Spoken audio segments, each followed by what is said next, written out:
Welcome back. Thanks for staying with the 6 o'clock news. Now time for more news. The failure to commission the new Skeldon sugar factory may be as a result of more than just mechanical difficulties. This is the view of Agriculture Minister Robert Prasad, who spoke about the status of the facility earlier today. Details from Shardalal.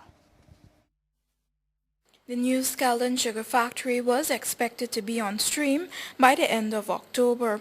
However, consistent mechanical failures have been affecting the commissioning phase.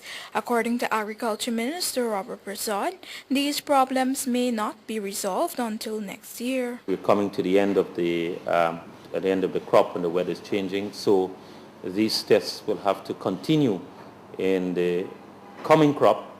They are also, as the tests are also bringing out some of the,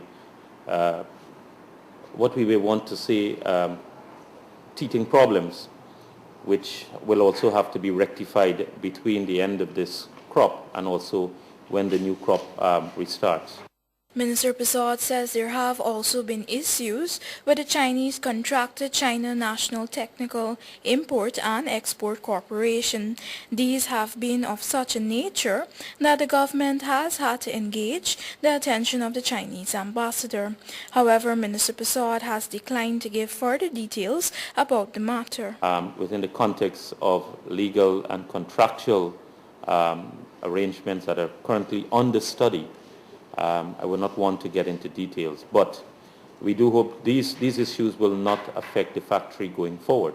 But I'm just highlighting that because I believe that some of the delays that we've had certainly due mainly to the performance of the contractor.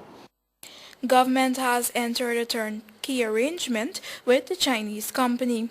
This requires the factory to be fully operational before it can be accepted. While this move has been commendable, concerns are abound since sugar production at Skeldon is being adversely affected. As such, Gaisuco is hoping that it can get on stream as soon as possible. Once operational, the new factory is expected to churn out some 8,400 tons of sugar per day. Reporting for the 6 o'clock news, I'm Sharda Lal. Thanks, Sharda. The Ministry of Human Services and Social Security has recently concluded a round of divorce law consultations in Bushlot, Berbice.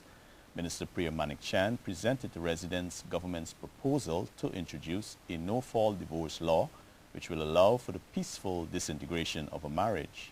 The minister believes that the present divorce laws do not give a true representation of the development in society, and it regards women as the property of men, among other issues.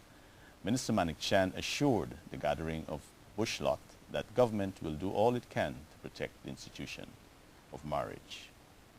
The body of 57-year-old Stanislaus Gomes, also known as Santa, whose son chopped him to death last Thursday over $200, was today laid to rest at the Soosdijk Cemetery.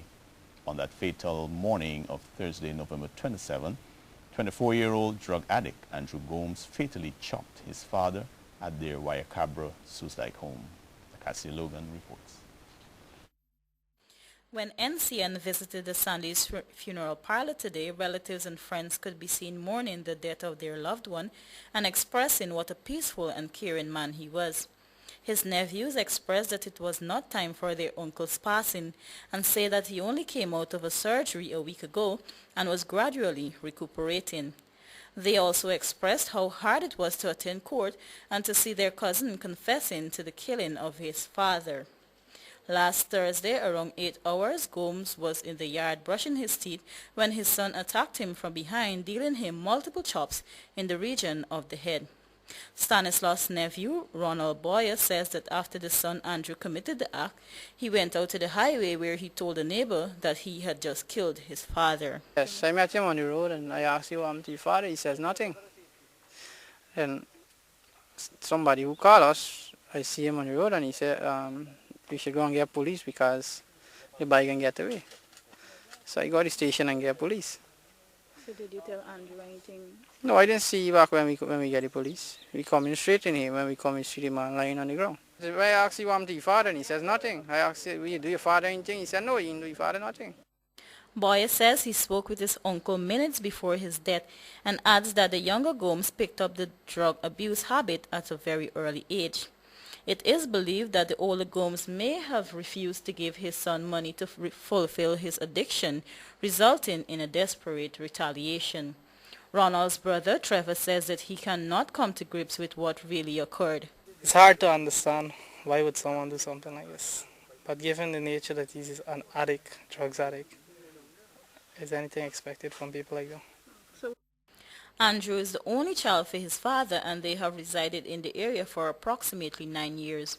Andrew was later arrested by police at a resident's home. One nephew says that Andrew Gomes, who appeared in the Providence Magistrates Court on Monday, lamented that he still has one more score to settle, and that is with a cousin. Andrew has been remanded to prison and is to return to court on December 9 to hear his fate. For the NCN 6 o'clock news, I am Nicasio Logan. Vendors in the local markets are calling on suppliers to reduce the cost for bread with the intention of meeting the pockets of consumers. NCN's Ernestine Jagnaran visited the Stabroek and Border markets as well as a few bread suppliers earlier today and filed this report. On arrival at the market, I was informed by a few vendors that consumers are refusing to pay the prices that are presently being asked for bread. Additionally, the vendors agree to lower the prices if the suppliers would firstly reduce theirs. You only hear the price drop, but the price drop is there because the baker shop still remain the same price. And the customers are refusing to buy because they say, how come the baker shop bread price drop and the customers say pretty same amount of price, and it's not fair. The customers still complain. But they are saying that they have how much flour still sold, they have to work out that before they could reduce the price in the bread. Yeah, but we are selling a baker slice for $2.60 and the tennis roll for $1.80. And Pearl's tennis roll, we are selling it for $2.80. Graham is $3.20. And this has been the price? Yes, it's been the normal price because I haven't sent any reduced price. They haven't sent any reduced price to us yet. They normally give us a price list, but I haven't sent it yet. So we can't reduce the price. The bread price as you're claiming drop now, you understand? They're supposed to bring the circular and tell you, well, look, sell for $20 less or $40 less. Because normally when it raised, you would bring the circular and say, well, you got to sell for $20 more or $10 more, you understand? So when it dropped now, they're supposed to bring the paper and say, well, look, drop, sell for X amount. The old price out. This is the new price now. Once $2.60 for the bread, the new price now is $2.20 or $2.40 or what have you understand? Nothing decided. Meanwhile, General Manager Rajan Ganga of Bakewell stated that prices should be lowered before the day is done.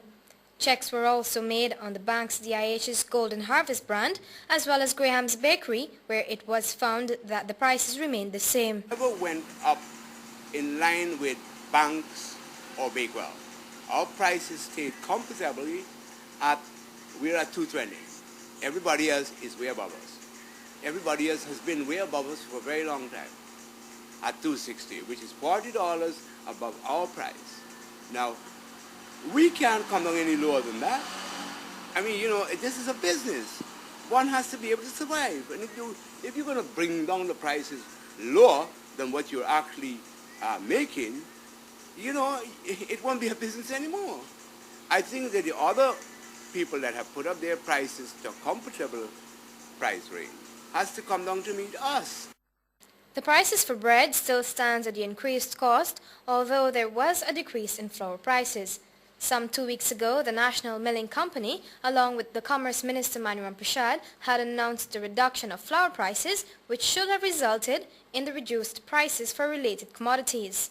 It was later argued by Minister Prasad that the bread prices were expected to have been reduced over the last weekend, according to an agreement. At some wholesalers, this has not yet been done. Meanwhile, the prices for chicken and eggs remain the same. Ernestine Jagnaran reporting for the NCN 6 o'clock news.